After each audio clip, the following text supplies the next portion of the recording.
আজকে আমাদের পড়া রাসায়নিক বিক্রিয়া অষ্টম অধ্যায়। শিক্ষার্থীরা জানি যে বিজ্ঞানের প্রতি আমাদের একটা অন্য ধরনের ভাবনা থাকে, অল্প কিছু ভয় থাকে। আসলে ভয়ের বলে কোনো কথা নেই।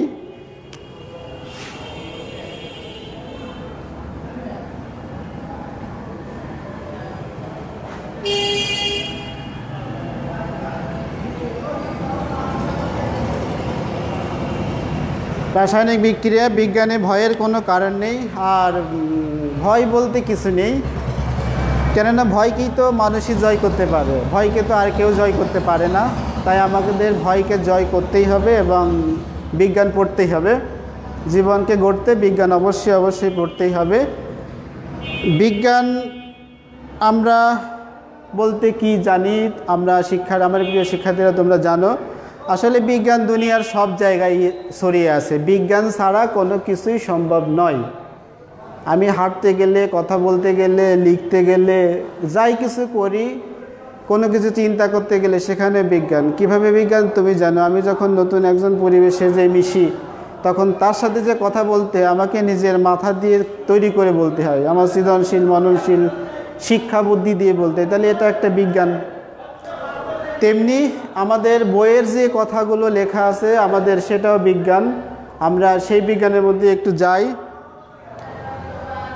রাসায়নিক বিক্রিয়া, আসলে রাসায়নিক বিক্রিয়াটা হলো এমন একটা জিনিস বা এমন একটা বিক্রিয়া, আমরা বাস্তব জগতে কত কিছুই তো দেখি। যেমন এক গ্লাস জল, পানির ভিতরে লবণ মিশাতে পারি, চিনি মিশাতে পারি, রং মিশাতে পারি, ইত্যাদি ইত্যাদি ভ্যারাইটিস, বিভিন্ন কালার।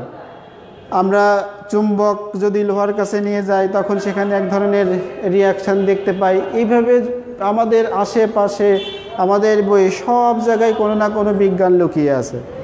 তাহলে রাসায়নিক বিক্রিয়া হলো যে দুটো ভিন্ন ধরনের মৌল বা যৌগ পরস্পরের সাথে বিক্রিয়া করবে, বিক্রিয়া করে নতুন ধরনের বা নতুন ধর্ম বিশিষ্ট সম্পূর্ণ অন্য কোনো যৌগে পরিণত হবে। পৃথিবীতে একটি বিক্রিয়া আছে যে বিক্রিয়ার মাধ্যমে আমরা নতুন কিছু তৈরি করতে পারি, আর কোনো বিক্রিয়ার মাধ্যমে আমরা নতুন কিছু তৈরি করতে পারি না। অর্থাৎ যে বিক্রিয়ায় নতুন কিছু তৈরি হবে, যার ধর্ম, ভর, সংকেত সম্পূর্ণ আলাদা হবে, সেই হলো রাসায়নিক বিক্রিয়া। যেমন আমি এক গ্লাস পানির মধ্যে লবণ, 1 চামচ লবণ, 2 চামচ, 3 চামচ লবণ গুলে ওই পানি একটু গালে নিয়ে স্বাদ যদি নিতে চাই বা পারি, তাহলে আমি বুঝতে পারবো সেখানে কি হচ্ছে। পানির একটা স্বাদ, 1 চামচ লবণ দিলে তার এক স্বাদ, 2 চামচ লবণ দিলে এক স্বাদ, 3 চামচ লবণ দিলে আরেক ধরনের স্বাদ পাওয়া যাবে।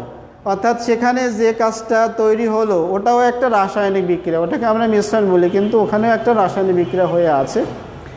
যাক প্রিয় শিক্ষার্থীরা, তোমরাই আমাদের আশা, তোমরাই আমাদের ভরসা, তোমরা আমাদের হৃদয়ের স্পন্দন। আর সেই হৃদয়ের স্পন্দন তোমাদেরকে শিখতে হবে রাসায়নিক বিক্রিয়ায়। প্রথমে আমাদের বইয়ে যেটা আছে, আমরা বলি এর মধ্যে অনেক কথা আগে শিখতে হয় রাসায়নিক বিক্রিয়া শিখতে গেলে। বিশেষ করে ওই পর্যায় সারণী নামে একটা সারণী আছে, যেটা তোমাদের ক্লাসে নেই। আমি ক্লাসে অনেক সময় বলছি যে, এবং তাদেরকেও দেখানো হয়েছে আমাদের শিক্ষার্থীদের। ওই জিনিসটা যদি আমি একটু শিখতে পারি, তাহলে আমার রাসায়নিক বিক্রিয়া অনেক সহজ হয়ে যাবে। যেমন আমি যদি পর্যায় সারণীর 1 থেকে 20টা মৌল মুখস্থ করতে পারি, এবং ওই নাম এবং তাদের ভর এইটুকু যদি মুখস্থ করতে পারি, তাহলে আমার কাছে অনেকটা সহজ হয়ে যাবে। তো আমাদের রাসায়নিক বিক্রিয়ায় প্রথমে আছে একটা কথা, প্রতীক। প্রতীক আসলে কি জিনিস? প্রতীক কথাটি বিজ্ঞানের ভাষায় আমাদের পর্যায় সারণীতে যে 118টি মৌলের নাম আমরা বইয়ে পেয়েছি এবং আছে এই পর্যন্ত বিজ্ঞানীদের কর্তৃক আবিষ্কৃত, এই 18টি মৌলকে প্রকাশ করতে গেলে যে সংক্ষিপ্ত আকারে তাদের নামের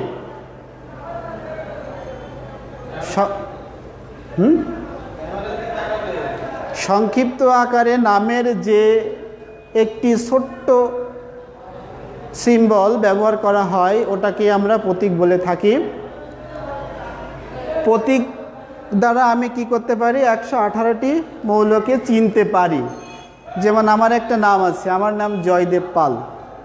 আরেকজনের আরেকটা নাম আছে করিম, আরেকজনের একটা নাম আছে রহিম, আরেকজনের একটা নাম আছে করিমন, এভাবে আমরা পৃথিবীর যত লোক আছে সব লোককে এক একটা নামে চিনতে পারি। তাহলে এই যে আমার একটা নাম, এটাও একটা আমরা প্রতীক হিসাবে ধরতে পারি, কেননা এই নামটা অন্য কারো থাকলেও সবাই আমাকে, আরেকজনের নাম জয়দেব হলেও অপরিচিত, সে আসলে তাকে চিনবে না। তাহলে এই প্রতীক নির্দিষ্ট এবং 118টি, এর বেশি প্রতীক আর এখনও বিজ্ঞানে নেই, আমরা আবিষ্কার করতে পারিনি। তাহলে প্রতীক, যেমন প্রথম মৌলটা আমাদের সবার প্রথম মৌলের নাম আছে হাইড্রোজেন।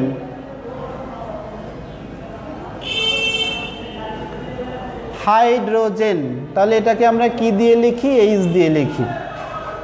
হাইড্রোজেন। হিলিয়াম,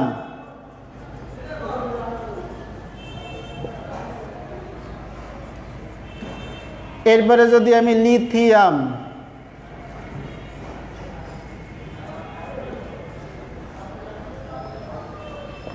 এই যে অক্ষরগুলো আমরা ব্যবহার করলাম, হাইড্রোজেন, হিলিয়াম, লিথিয়াম, পরিচিত নামটা যেটা আমরা সবাই জানি অক্সিজেন,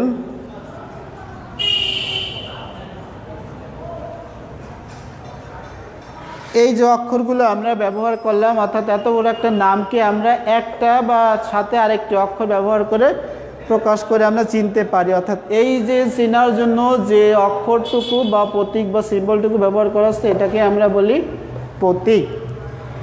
এখন এখানে একটা অক্ষর, এখানে দুটো অক্ষর কেন?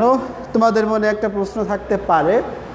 প্রিয় শিক্ষার্থীরা, আমরা বৈজ্ঞানিক নাম হয়তো এখনও পড়ি নাই।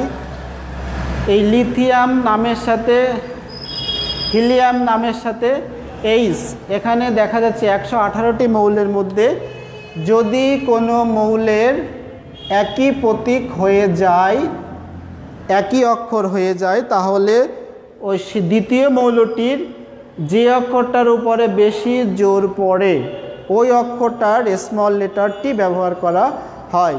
প্রথম অক্ষরটি ক্যাপিটাল লেটার এবং দ্বিতীয় অক্ষরটি স্মল লেটারের ব্যবহার করা হয়। সেই হিসাবে হাইড্রোজেন শুধু এইচ, এখন হিলিয়ামকেও যদি এইচ দিয়ে প্রকাশ করা হতো তাহলে এইটা প্রথম না এটা প্রথম, আমি এটাকে শনাক্ত করতে পারতাম না।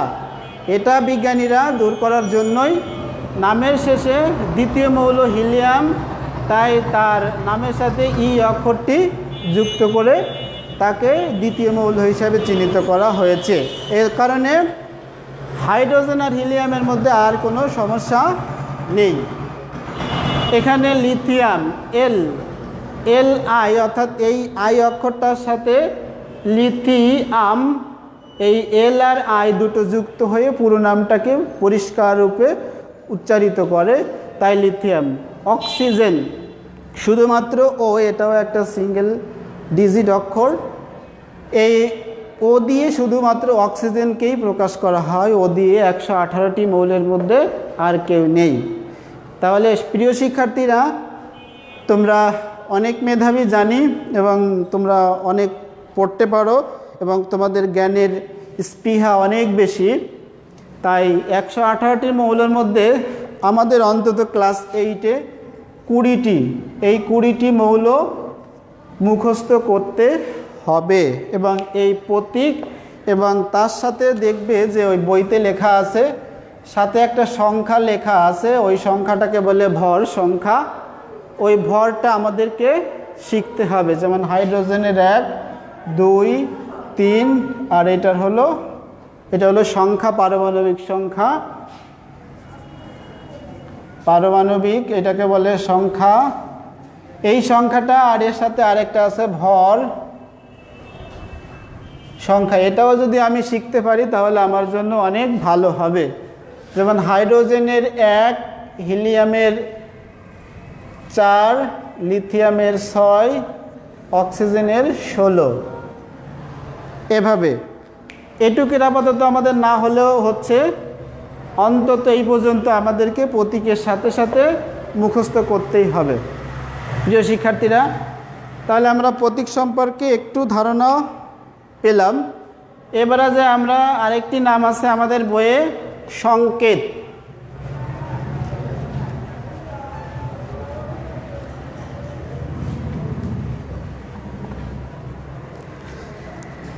এরপরের আরেকটি নাম আছে সংকেত। আসলে সংকেত কি? আমরা যখন রাস্তা দিয়ে যাই তখন আমরা রাস্তার উপরে সাদা, লাল, হলুদ, অথবা যখন ট্রাফিকে পড়ি তখন সেখানে লাল, হলুদ আর সবুজ তিনটি বাতিকে দেখতে পাই। আসলে এই যেগুলোকে আমরা বাস্তব জীবনে দেখতে পাই এগুলোই কিন্তু সংকেত। যেমন রাস্তায় একটা সাদা সরলরেখা টেনে তার মাথাটা বাঁকা করে একটা তীর চিহ্ন দেওয়া থাকে, তার অর্থ আমরা সবাই বুঝি যে আমাকে যদি ওই পথে যেতে হয় সোজাসুজি ওদিকে যেতে হয়, ইন্ডিকেট করা, ওখানে নাম লেখা থাকে। এবং গাড়িকে যদি থামতে হয় সেখানে ওরকমভাবে চিহ্ন করা থাকে।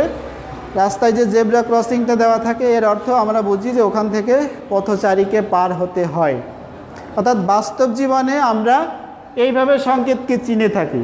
প্রিয় শিক্ষার্থীরা, আমরা একটা কথা মনে রাখতে পারি, আমরা যখন বিজ্ঞান পড়ি তখন এই আমাদের পড়ার সাথে সাথেই এই বাস্তব জগতে আমার আশেপাশে আমার এই পড়ার সাথে বিজ্ঞানের কী মিল আছে এইটাকে আমাকে খুঁজে বের করতে হবে। কেননা বিজ্ঞান তো খুঁজেই বের করতে হয়। যদি আমি বাস্তবতার সাথে এটাকে মিলিয়ে পড়তে পারি তাহলে আমার পড়াটা সার্থক হবে এবং আমি সহজেই বুঝতে পারবো যে আসলে বিজ্ঞানের মধ্যে যা আছে বাস্তবে তাই আছে। বিজ্ঞান এইভাবে বলছে বইয়ের কথাটা, বাস্তবে এইভাবে বলছে এই বইয়ের কথাটা। তাই প্রিয় শিক্ষার্থীরা, তাহলে সংকেত যদি আমরা বলি কোনো মৌলের বা যৌগের পুরো নামের সংক্ষিপ্ত একটা প্রকাশ, তাকে বলে আমরা সংকেত। এখন এখানে সংকেত মৌলেরও হতে পারে, যৌগেরও হতে পারে।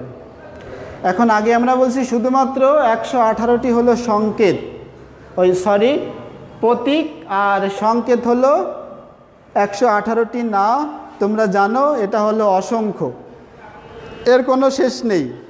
কেননা ওই 118টি মৌলকে বিভিন্নভাবে রাসায়নিক বিক্রিয়ার মাধ্যমে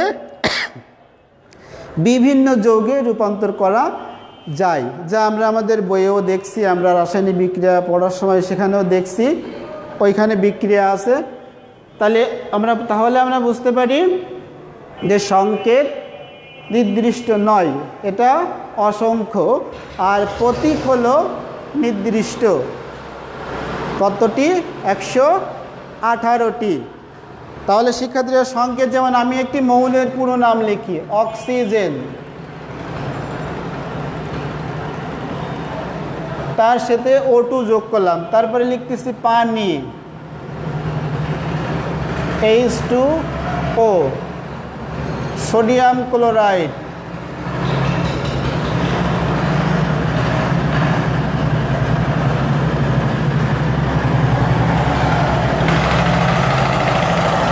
এরপরে লিখতেছে হাইড্রোজেন।